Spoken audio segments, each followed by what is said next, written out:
अब हम देखेंगे दो स्पेशल केसेस। पहला केस क्या है, image formed by a pair of perpendicular plane mirrors. तो अगर हमने दो प्लेन मिरर्स को परपेंडिकुलर रख दिया है तो उसमें ऑब्जेक्ट की इमेज कैसे बनेगी। तो यहाँ पे हम देखेंगे दो प्लेन मिरर्स हैं OM1 और OM2, ठीक है, जिनको एकदम एक दूसरे के परपेंडिकुलर रखा हुआ है और यहाँ पे एक पॉइंट P रख दिया है, इसको हम ऑब्जेक्ट मान लेते हैं, ठीक है, जो कि दो मिरर के बीच में रखा गया है। Now the image of an object form by a plane mirror M1 की जो इमेज बनेगी वो बनेगी I1, ठीक है, ये है I1। और जो M2 की जो इमेज बनेगी वो I2 बनेगी। M2 की इमेज यानी कि M2 इसकी इमेज बनाएगा ना ऑब्जेक्ट की, तो ये ऑब्जेक्ट की जो इमेज बनेगी I2, जो कि यहाँ पे शो नहीं किया है इन्होंने, ठीक है। तो अब हम यहाँ देखेंगे जो I1 है, ये I1 है वो M2 के लिए एज अ वर्चुअल ऑब्जेक्ट की तरह काम करेगा और ये इमेज बनाएगा I3, ठीक है। ये इसके लिए M2 के लिए एक वर्चुअल ऑब्जेक्ट की तरह काम करेगा और ये इमेज बनाएगा M3। समझ में आ रहा है। इसी तरह से इमेज I2 जो इन्होंने यहाँ शो नहीं करी है वो एक्ट करेगी एक वर्चुअल ऑब्जेक्ट की M1 के लिए और ये इमेज बना देगी I4, ठीक है। Now as a image I3 4 is situated behind the mirror.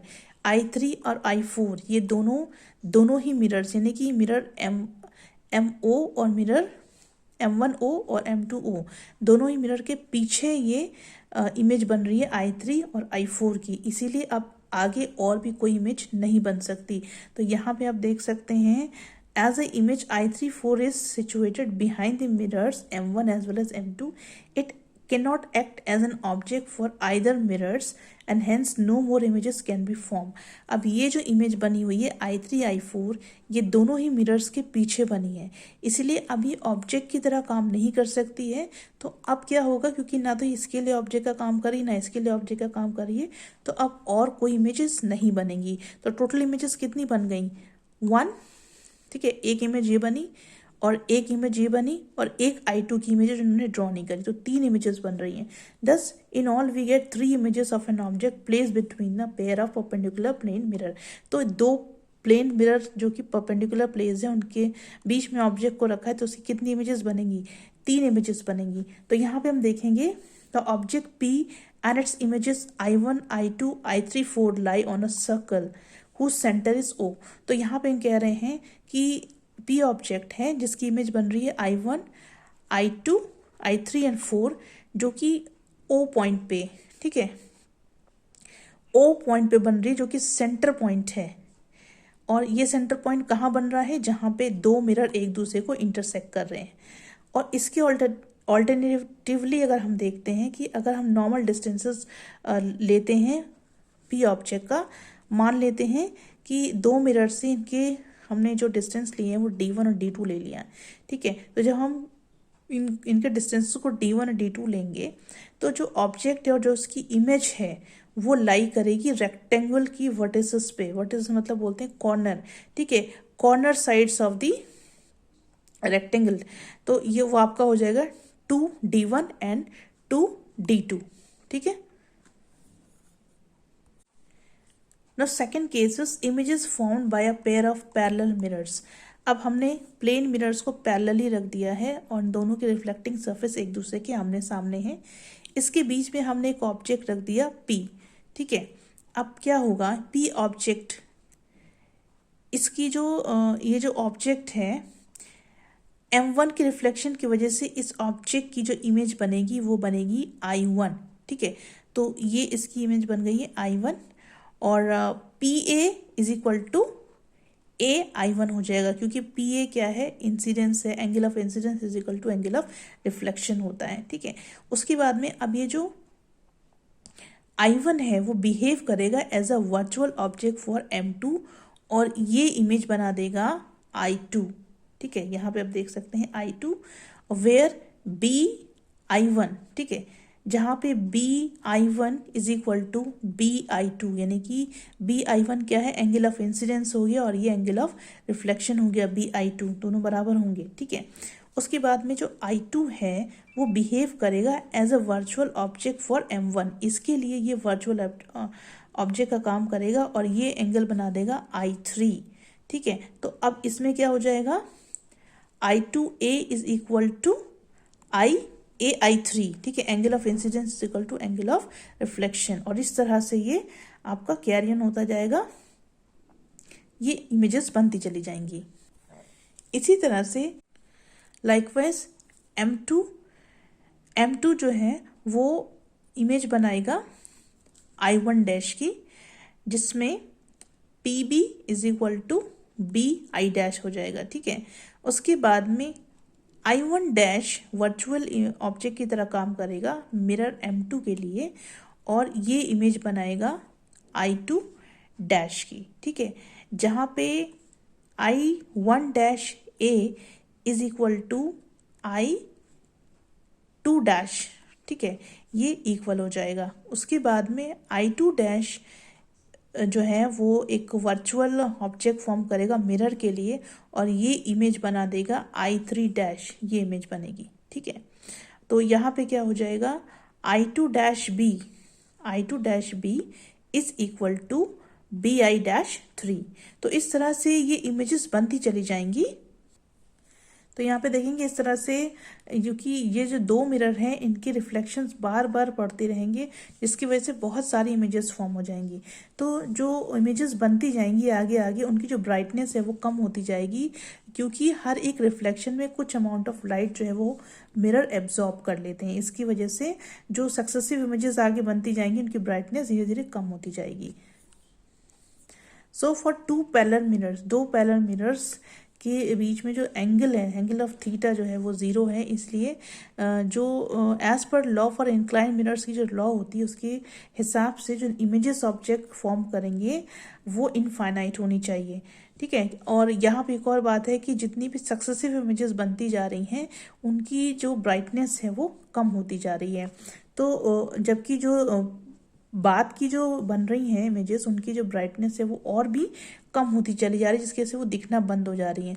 So only a finite number of images are observed. आपको एक फाइनाइट नंबर ऑफ इमेजेस ही दिखाई देंगी, आप ऑब्जर्व कर पाएंगे। So the total number of images seen depends on polish on mirrors. तो mirrors पे कैसी पॉलिश है उस पर डिपेंड करेगा टोटल नंबर ऑफ इमेजेस आपको कितनी दिखाई देंगी। जितना ज़्यादा दो मिरर्स में पॉलिश होगी उतनी ही नंबर ऑफ इमेजेस आपको दिखाई देंगी, right. Now we will see some uses of plane mirror. Plane mirror हमारी डेली लाइफ में हम देख सकते हैं, इसके बहुत सारे यूजेस हैं। तो हम पहले देखेंगे, plane mirror is commonly use as a looking glass, जिसमें हम देखकर ड्रेसअप होते हैं, तैयार होते हैं। उसमें जो मिरर है वो बेसिकली प्लेन मिरर होता है। फिर बार्बर शॉप, जहाँ आप हेयर कट के लिए जाते हैं, बार्बर शॉप भी प्लेन मिरर को यूज़ करते हैं, ताकि जो बाल कटाने गया है उसके बालों को बैक साइड से उसको दिखाया जा सके। इस पर्पस के लिए क्या करते हैं, दो मिरर्स को यूज़ करते हैं, facing each other are fix on the opposite wall of the shop. ठीक है, तो दो मिरर्स लेते हैं जो कि एक दूसरे को फेस करते हैं, इस तरह से वो शॉप में लगे होते हैं।